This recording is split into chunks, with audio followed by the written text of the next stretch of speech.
पहलगाम में हुई आतंकी वारदात ने देश के हर नागरिक को दुख पहुंचाया है। पीड़ित परिवारों के प्रति हर भारतीय के मन में गहरी संवेदना है। भले वो किसी भी राज्य का हो, वो कोई भी भाषा बोलता हो, लेकिन वो उन लोगों के दर्द को महसूस कर रहा है जिन्होंने इस हमले में अपने परिजनों को खोया है।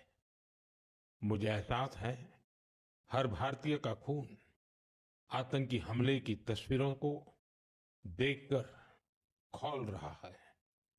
पहलगाम में हुआ ये हमला आतंक के सरपरस्तों की हताशा को दिखाता है, उनकी कायरता को दिखाता है। ऐसे समय में जब कश्मीर में शांति लौट रही थी, स्कूल कॉलेजों में एक वाइब्रेंसी थी, निर्माण कार्यों में अभूतपूर्व गति आई थी,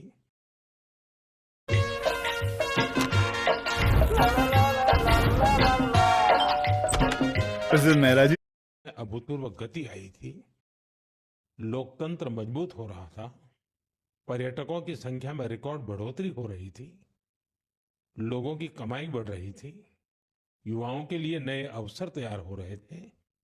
देश के दुश्मनों को, जम्मू कश्मीर के दुश्मनों को ये रास नहीं आया।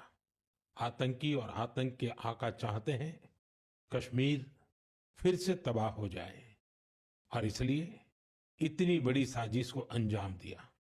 आतंकवाद के खिलाफ इस युद्ध में देश की एकता, 140 करोड़ भारतीयों की एकजुटता हमारी सबसे बड़ी ताकत है। यही एकता आतंकवाद के खिलाफ हमारी निर्णायक लड़ाई का आधार है। हमें देश के सामने आई इस चुनौती का सामना करने के लिए अपने संकल्पों को मजबूत करना है। हमें एक राष्ट्र के रूप में दृढ़ इच्छा शक्ति का प्रदर्शन करना है। आज दुनिया देख रही है, इस आतंकी हमले के बाद पूरा देश एक स्वर में बोल रहा है। साथियों, भारत के हम लोगों में जो आक्रोश है, वो आक्रोश पूरी दुनिया में है। इस आतंकी हमले के बाद लगातार दुनिया भर से संवेदनाएं आ रही हैं। मुझे भी ग्लोबल लीडर्स ने फोन किए हैं, पत्र लिखे हैं, संदेश भेजे हैं।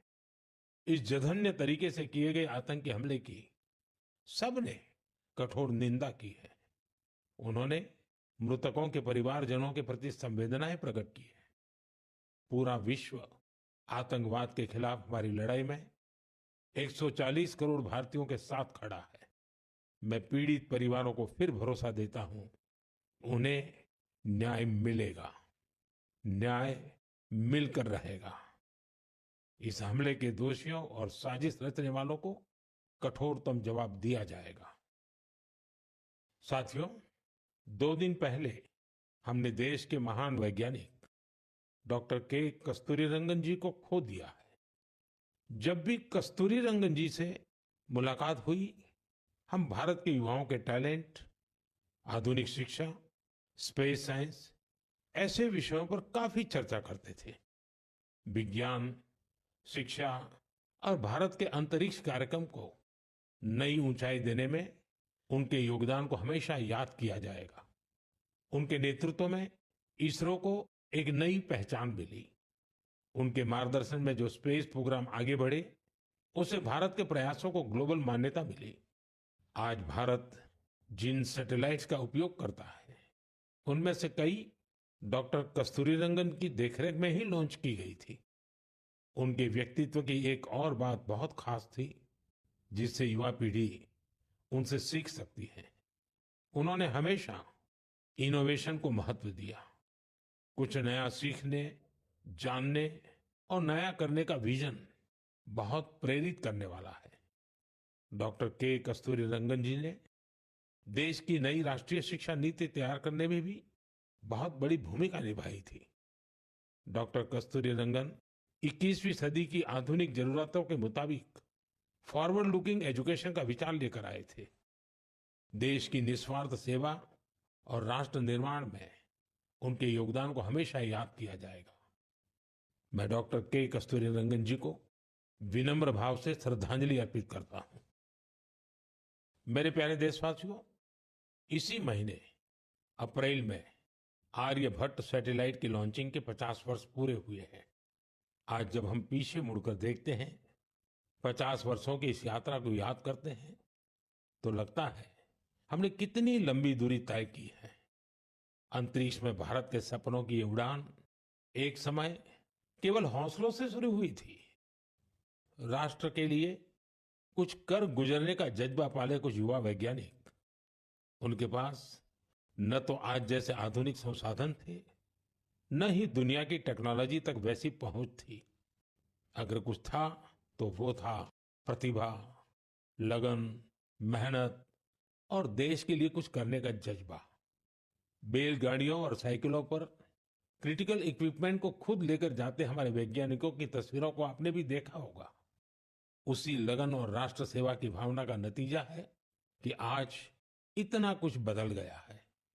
आज भारत एक ग्लोबल स्पेस पावर बन चुका है। हमने एक साथ 104 सैटेलाइट का लॉन्च करके रिकॉर्ड बनाया है। जुपिटर मिशन लॉन्च किया है और हम आदित्य L1 मिशन के जरिए सूरज के काफी करीब तक पहुंचे हैं।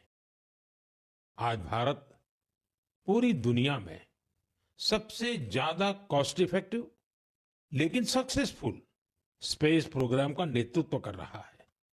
दुनिया के कई देश अपनी सैटेलाइट्स और स्पेस मिशन के लिए इसरो की मदद लेते हैं। साथियों, हम जब इसरो द्वारा किसी सैटेलाइट का लॉन्च देखते हैं तो हम गर्व से भर जाते हैं। ऐसी ही अनुभूति मुझे तब हुई जब मैं 2014 में PSLV C-23 की लॉन्चिंग का साक्षी बना था। 2019 में चंद्रयान-2 की लैंडिंग के दौरान भी मैं बेंगलुरु के इसरो सेंटर में मौजूद था। उस समय चंद्रयान को वो अपेक्षित सफलता नहीं मिली थी। तब वैज्ञानिकों के लिए वो बहुत मुश्किल घड़ी थी, लेकिन मैं अपनी आंखों से वैज्ञानिकों के धैर्य और कुछ कर गुजरने का जज्बा भी देख रहा था। और कुछ साल बाद पूरी दुनिया ने भी देखा कैसे उन्हीं वैज्ञानिकों ने चंद्रयान-3 को सफल करके दिखाया। साथियों, अब भारत ने अपने स्पेस सेक्टर को प्राइवेट सेक्टर के लिए भी ओपन कर दिया है। आज बहुत से युवा स्पेस स्टार्टअप में नए झंडे लहरा रहे हैं। 10 साल पहले इस क्षेत्र में सिर्फ एक कंपनी थी, लेकिन आज देश में 325 से ज्यादा स्पेस स्टार्टअप काम कर रहे हैं। आने वाला समय स्पेस में बहुत सारी नई संभावनाएं लेकर आ रहा है। भारत नई ऊंचाइयों को छूने वाला है। देश गगनयान, स्पेडेक्स और चंद्रयान-4 जैसे कई अहम मिशन की तैयारियों में जुटा है।